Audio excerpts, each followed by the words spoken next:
אתם יודעים מה זה מידת אמת? צריך ללכת עם רבנו אמת לאמיתה. האמת לאמיתה זה הכל.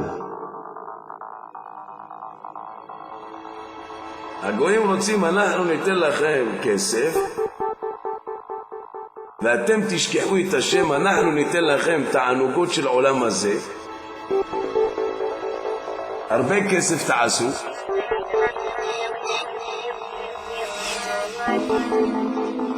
נבנה לכם טירות טובים, ואנחנו נשקיע לכם שיש עולם הבא.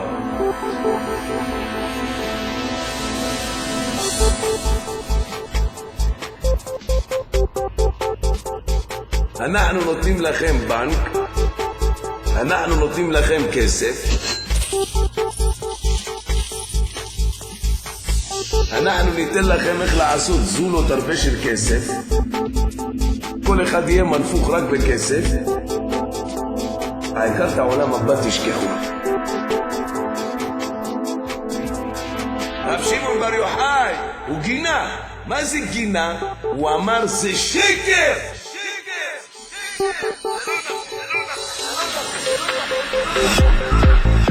זה לא נכון.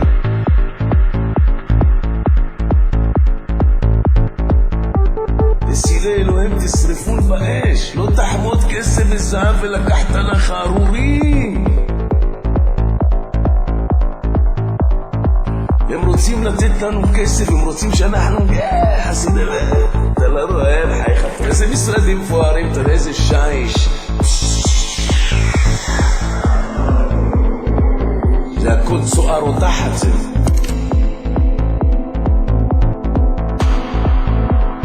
אבי מלך, הוא רוצה להיות מלך עליך, הוא רוצה לתת לך כסף. תבוא תלמד בכולל. אתם יודעים מה זה כולל ראשי תיבות? והעיקר לא לפחד כלל, זה ראשי תיבות כולל. אתם יודעים מה עושים היום חסידי ברסלב האמיתיים? הם לא רק שלא מפחדים, הם מגנים את השקר. אתה מגנה את השקר? אז אל תתפלא למה יש לך מלחמה. כי אדם שמגנה את השקר תמיד הוא נרדף, אבל אלוהים מבקש את הנרדף. היום אנשים הם באים לרבנו, אבל מסכנים איזה מלחמה הם הולכים לאכול. למה? הם באים מלאים בכיסופים מאומן, אבל הם באים לפה, מחכים להם בני עוולה, להכניס להם חשק לתאוות ממון, חס ושלום לאבלי העולם הזה. הם שוכחים שהרבי אמר את התיקונים שלי מקבלים על ידי התבודדות, על ידי חשק, לא חכם. הבנת? מלך חכם, אני טיפש. ואם תהיה טיפש שבטיפשים עוד יותר תצליח.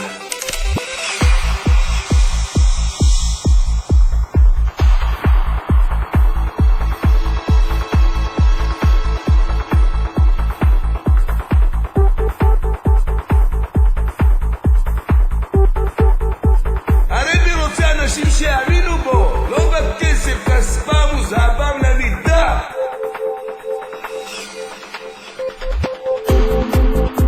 פעם מישהו אמר לרבנו איזה עשיר תרם לרבי ברוך ממשבוש משהו טוב, חבילה טובה.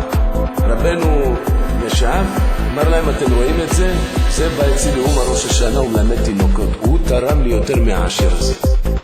איים עליו המעסיק שלו, אמר לו שמע, אם אתה נוסע לאום ראש השנה אז אל תלמד בדרכים. הוא אומר עזב את העבודה בשביל רבנו, וגם הכסף שהוא קיבל הוא שילם על זה בשביל לבוא לרבנו. אמר לו רבנו הלב שלו הוא תרם לי יותר מהעשיר הזה.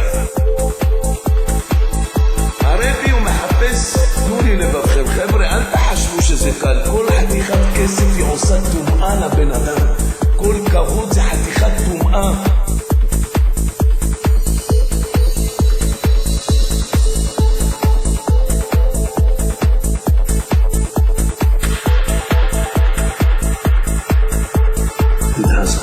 אתם ואנחנו אומרם קצת עוברים איסורים, קצת צרות, קצת דחקות. אל תשכחו מאיזה זיף לזבלים כל אחד מאיתנו עלה. שאתה שבור, אל תבין שאתה שבר כלי, אל תרגיש שאתה מסכן. אוי ואבוי לנו אם אנחנו נרגיש ככה.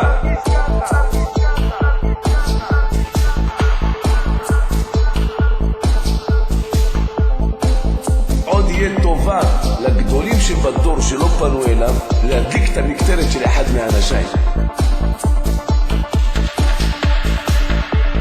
מי שיש לו את השם זה לא איסורים. מי שהולך בדרך וחושב על הבורא עולם זה לא איסורים. מי שהולך ומצרף שם שמיים בצערו זה לא איסורים. למה? כי יש לו אמת. מה זה סיפור למעשיות משנים קדמוניות? מה רבנו רוצה להביא אותנו לדרכים החיילין של ארצות הברית, מה שהביאו לנו את כל הזוהמה שלהם, הכסף שלהם, הכניסו את זה בעולם הישיבות, קראו את כולם, שחקו את כולם מהצורה שלהם. רבנו רוצה להביא אותנו לדרך בה דרכו אברהם, יצחק ויעקב, בלי ספר. מי, אתה חולה? אני פי 2 הייתי ממך, בוא תראה איזה רבי יש לי. זה אתה קורא לזה איסורים? אתה קורא לזה איסורים? אתה יודע מה זה איסורים?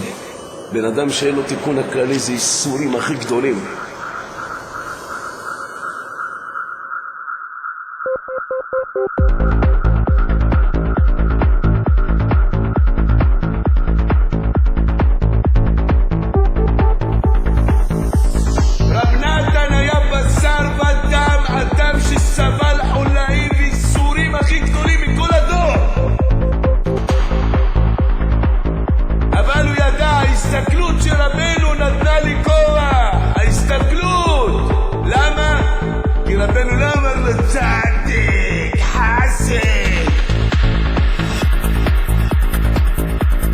רבנו אמר לו, מה יעשה חלוש כמוך?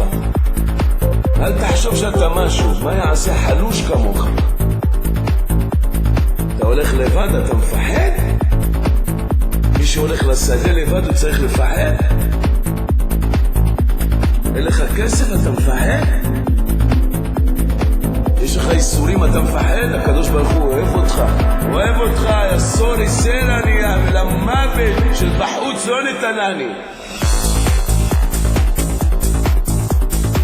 תתחיל להעריך את התפילה שלך להשם. אם בן אדם יעריך את התפילה שלו להשם, חכה, עכשיו אתה פוחד. בסוף אז זה מלא סעופינו ולשוננו רינה, שהמפורסמים יראו מה זה הכי קטן של רבנו. מה קרה לכם? כל הרעש ל70 שנה זה צעקה אחת של מקורבי רבנו יגיד להם.